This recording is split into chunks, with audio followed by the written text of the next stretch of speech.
Good day, I am Teacher Jean, and for today's discussion, we will tackle pre-colonial literature. The pre-colonial literature. Through the researches and writings about Philippine history, much can be reliably inferred about pre-colonial Philippine literature from an analysis of collected oral lore of Filipinos whose ancestors were able to preserve their indigenous culture by living beyond the reach of Spanish colonial administrators. Therefore, pre-colonial literature was created even before we were colonized by the Spanish administrators, which is why this literature depicts and showcases the traditions, customs, behavior, and way of living of the early Filipinos. Philippines' ancestors were successful in preserving laws and legends, as well as songs and epics by inscribing them on the bark of trees, palm leaves, and bamboos. So, several literary genres have survived World War as well as tropical disasters because they were ingrained in the collective consciousness and later reduced to permanent forms of expressions. As we all know there was no paper available during that time period, which is why our ancestors were successful in preserving the literature by using the resources available at the time.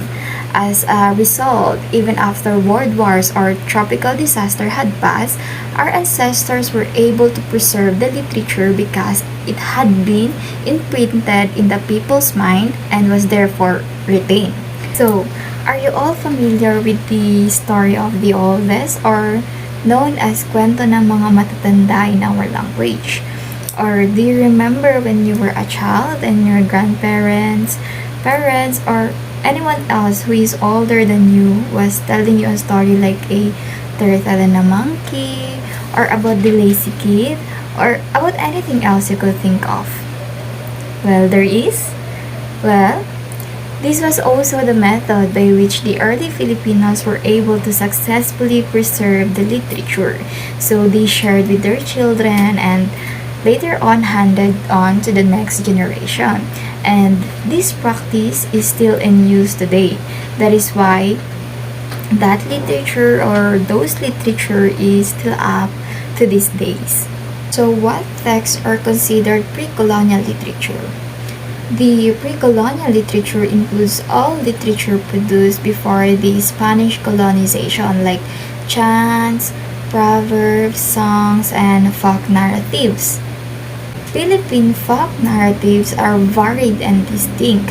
They depict the people's livelihood, customs, and tradition. So, through the literature, we could see how the early Filipinos lived, how the early Filipinos' parents taught their children, and we could also see how they managed to enjoy their lives. Also, a literature of a formative past by the various group of people who inhabited the archipelago is considered pre-colonial literature. So there is particular literature that originated from a specific group of people or a particular community. One of the best examples is Biag ni Lamang or the life of Lamang. Are you familiar with that story? Well, it is an epic story of the Ilocano people from the Ilocos region. Pre-colonial literature is close to the religious and political organizations of the Asian Filipinos.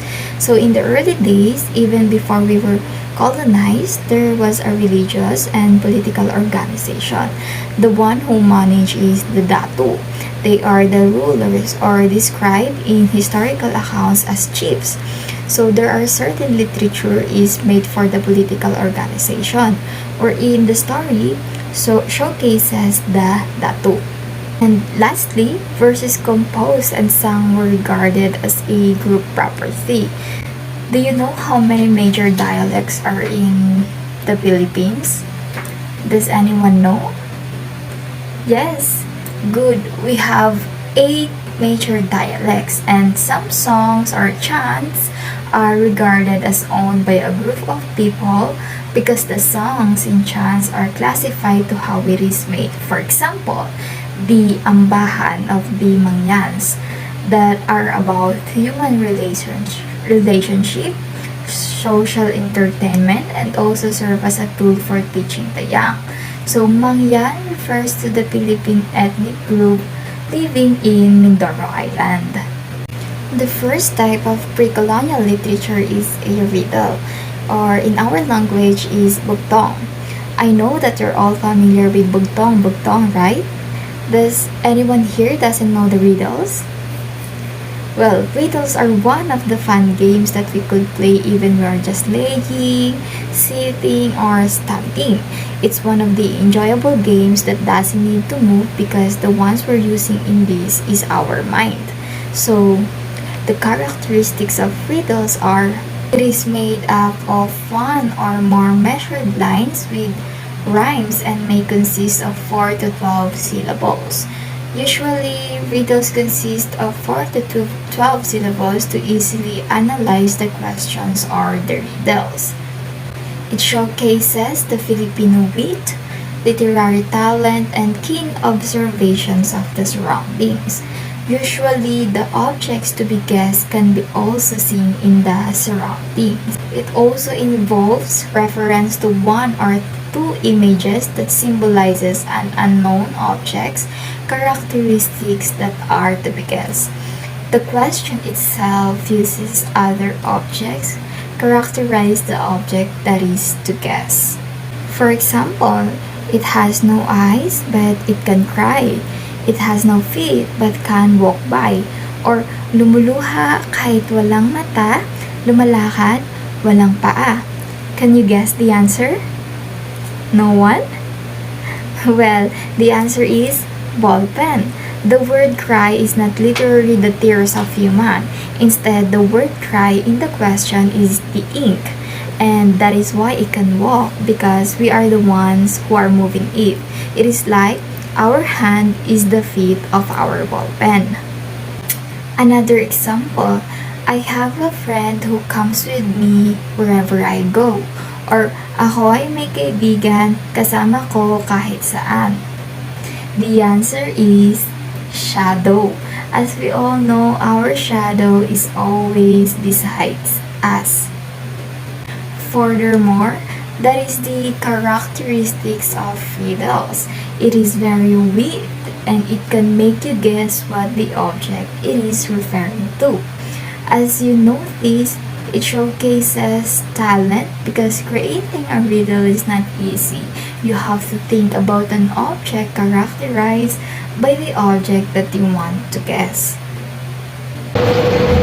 Proverb is a brief, simple, and popular saying or phrase that gives advice and effectively embodies a commonplace truth based on practical experience or common sense. Proverbs are also colorful expressions.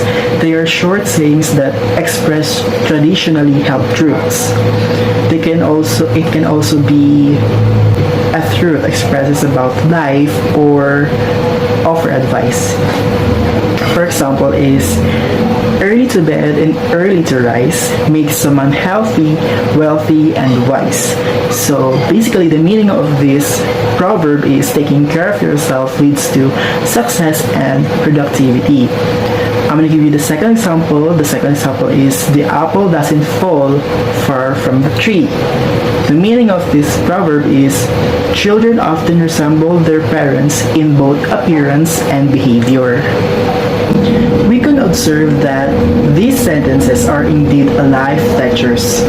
This is more likely to be a clue on how to have a happy life. And that is how proverb works. Oh, before I forgot, I am pretty sure that all of you are familiar to Proverbs. Why? Because there is a famous proverb that Filipinos oftenly used. You know what it is? An apple a day keeps the doctor away. Very good. Idioms are a group of words established by a usage as having meaning not deducible from those of the individual words. An idiom is a phrase or an expression whose meaning cannot be understood by looking at the individual words that form it. Its meaning is different from the meaning of the words used. idioms are also a short and sweet way of conveying something that would otherwise require a number of sentences. They are a fun way of expressing oneself. It is also like a figure of speech. One example is it's raining cats and dogs, meaning raining heavily or raining a lot. But it has nothing to do with cats and dogs. Who thought of this morbid metaphor? They could have chosen rocks, barrels, tires, or anything else that is heavy and not alive. If someone told me it was raining at tables and chairs outside, I'd be like, oh man, that's some heavy rain. I should probably stay inside. But if I found out cats and dogs were falling out of the sky, I'd be like, what are we waiting for? We can save them. Kidding aside, the term raining cats and dogs originally came from the Renaissance time period because when there's a rain, during the day, pets would usually live on the roof. So during a rainstorm, dogs and cats would often fall out of the roof, making anyone who was inside the house think that the rain has actually turned into cats and dogs. Example number 2. Turn a blind eye, meaning refusing to acknowledge something which one knows to be real, like pretending something didn't happen. For example, when you catch your classmate stealing the ballpen of your other classmate and he threatens you not to tell anyone or he will punch you in the face, you turn a blind eye because you don't want to be in trouble. Example number 3, ride on water, meaning forget about it, because when you write something on the water, it fades away and it doesn't stay there. So overall, idioms help us express simple feelings in more illustrated and colorful way. I did look into the origins of these some idioms, but personally some of them just don't make sense up front. Myths are traditional stories occurring in a timeless past. We could say it is a tradition we inherit from our forefathers or ancestors. They involve supernatural elements and they are beyond the frontiers of logic. Some may have factual origins while others are completely fictional, but myths are more than just mere stories. They serve as a more profound purpose in an ancient and modern cultures. It is also a narrative that describes and portrays in symbolic languages the origin of basic elements and assumption of a culture. Example number 1 is gods and goddesses. Greek mythology is one of the most famous examples of a myth, like Zeus, the god of thunder, Poseidon, the god of seas, and Hades, the god of death. Second example is the Bakunawa. In the Philippines, we have the Bakunawa, and was described as the giant sea snake that played in the deepest part of the ocean. His appearance is enigmatic and majestic. This myth says that the earth had originally 7 moons, made by the Bathala or the almighty creator god. One day, he saw the light of the moons and fell in love with the mesmerizing beauty of the moon. So the Bakunawa wants to bring it to his place, so he ate one of the moon. But the moon was soon digested by the Bakunawa's belly, so he go back to the surface and eat the other moons until there's only one left. The god noticed the Bakunawa was doing, so he told the Bakunawa not to eat the last moon, and the Bakunawa listened. And that is myth. Any questions so far? None? Good. Pleasure to meet you, everyone. I am Teacher Hazel, and we're going to continue the discussion with the lesson of pre-colonial literature. So now, let's proceed with the next topic, which is legend. So I know each and every one of you are well familiar with this, simply from reading storybooks from grade school, or even watching series or movies from different platforms such as Netflix. So now, can any one of you give me a brief meaning of a legend? Yes, Miss Natalie. Very good, Miss Natalie. A legend differs from a myth by portraying a human hero rather than the one who is a god. Legends, originally oral, have been developed into literary masterpieces. So basically, it is a story from the past that was believed by many people but cannot be proven to be true. Also, legends are stories about real people who are famous for doing something brave or extraordinary. So now, I want you to give one example of a local legend. Miss Uriah? Very good! Actually, the legend of the Sleeping Beauty of California was one of the very well-known legends. A lot of people are curious and interested with the place that was described in the story. It actually became one of the best tourist spots in the Philippines. That is right. The legend tells that the Sleeping Beauty is the image of a woman who died on the Mount Tatakan, waiting for her husband who was caught on the tribal war. It is the same spot where the lady died, which developed into what we call now the Sleeping Beauty Mountain. Now, I want you to name some of the characteristics that makes the story a legend. That is right. It was orally passed down, it was transferred into literary masterpieces, the protagonist was a normal human, and the origin was unknown. So now let's move on with the next topic, which is epic. What is epic? Epic is a narrative poem that celebrates the adventures and achievements of a hero. Narrative sustain length based on it. So the given examples for these are Biyag ni Lamang from Ilocos, Hudhud ni Aligayon from Ifugao. So I know you are more familiar with the story of Biyag ni Lamang. Of course, you already learned this in your grade school. Biyag ni Lamang, or in another word, Life of Lamang, is a pre-Hispanic epic poem of the Ilocano people of the Philippines.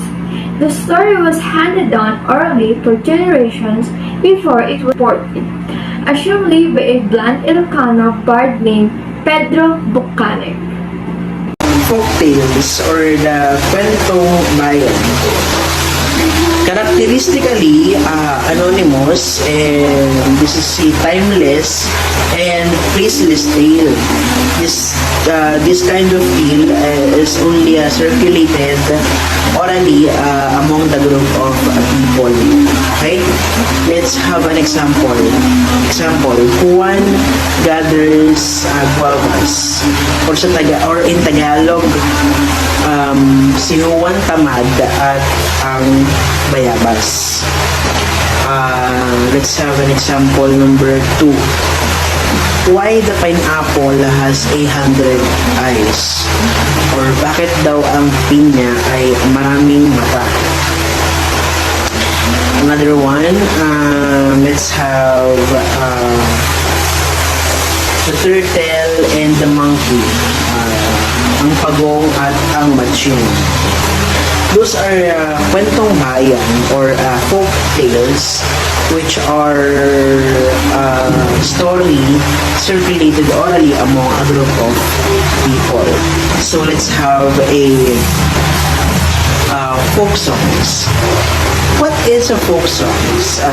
So folk songs in Tagalog is natutubong awit.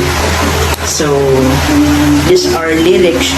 These are folk songs are lyric which expresses the people's aspirations and lifestyle. Folk songs are traditional songs and melody. Folk songs can also be inspired by the reaction of the people to the environment. This folk songs is the oldest Philippine literature. Example, Uyayi. Uyayi is lullaby, a kind of a song which is, let's say, pampatulog. No? Pampatulog. Let's have Ugoy ng Dulo. It's a form of pampatulog na song for the babies. Yung awit pampatulog. So, Kumintang, a kind of war song. Kundiman, a melancholic love song. And Harana, a kind of serenade song. Tagay, what is Tagay? A drinking song. So, Mumbayu, it is a kalinga rice or a pounding song. So, Subli is a dance ritual song for courtship or wedding or marriage.